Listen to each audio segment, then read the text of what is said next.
मेरे दोस्त Shyam IT company में मैनेजर का काम करते थे। उनका प्रमोशन हुआ, उनकी कुछ सैलरी इंक्रीमेंट हुआ, तो उनके मन में पहला ख्याल आता है ना, तो हम अपना सपनों का घर ले लें। तो वो अपना सपनों का घर ढूंढने निकल पड़े। बस उनसे एक बहुत बड़ी गलती हुई कि ये अपने सपनों के घर में उन्होंने बहुत ही जल्दी दिखाई और बाजार भाव से 15 से 20% हाई वैल्यू में मकान खरीद लिया।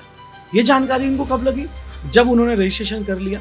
जब रहने आए तो पड़ोसियों ने बताया कि भाई ये मकान तो 10 से 15% वैल्यू में कम भी ले सकते थे, ये तो मकान काफी दिनों से बिक रहा था। जल्दी प्रॉपर्टी लेने के बहुत सारे नुकसान हैं जो मैं आपको बताने वाला हूँ 1 to 1, वरना आप शाम की तरह 15 से 20% ज्यादा दे करके आएंगे। तो आप अपने पैसों को नुकसान ना करें। सबसे पहले बहुत रिसर्च करना चाहिए। उसके लिए आपको बहुत सारे चैनल पार्टनर्स हैं, बहुत सारी साइट्स हैं जहाँ पर जाकर के प्रॉपर्टी के बारे में, एरिया के बारे में आपको जानना चाहिए। दूसरी चीज़ है उस प्रॉपर्टी में लीगल टेक्निकल कैसा है, कितना लोन बैठेगा, फाइनेंस होगा कि नहीं होगा, प्रॉपर्टी का ओसी आया है या नहीं आया है, ये सारी जानकारी आपको रखनी पड़ेगी। सोसाइटी में जाकर के पता करना पड़ेगा।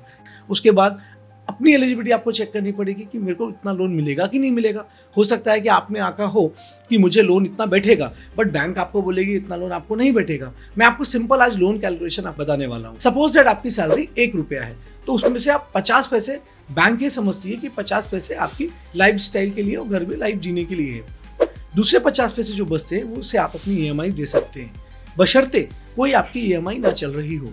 अगर कोई EMI चल रही है तो उस 50 पैसे में से उस अमाउंट को डिडक्ट करेंगे। जो अमाउंट बचता है उतने पैसों तक आप EMI अफोर्ड कर सकते हैं। तो ये आपके समझ में आया कि मेरा बजट तो 50-55 लाख का ही है। हम कई बार ऐसी गलती कर देते हैं, प्रॉपर्टी का टोकन दे देते हैं जाने अनजाने में। हमें लगता है कि हमें इतना लोन बैठ जाएगा, फिर जब हम लोन फाइनेंशियल इंस्टीट्यूट के साथ बैठते हैं तो ये पता चलता है कि मेरा लोन तो नहीं बैठेगा।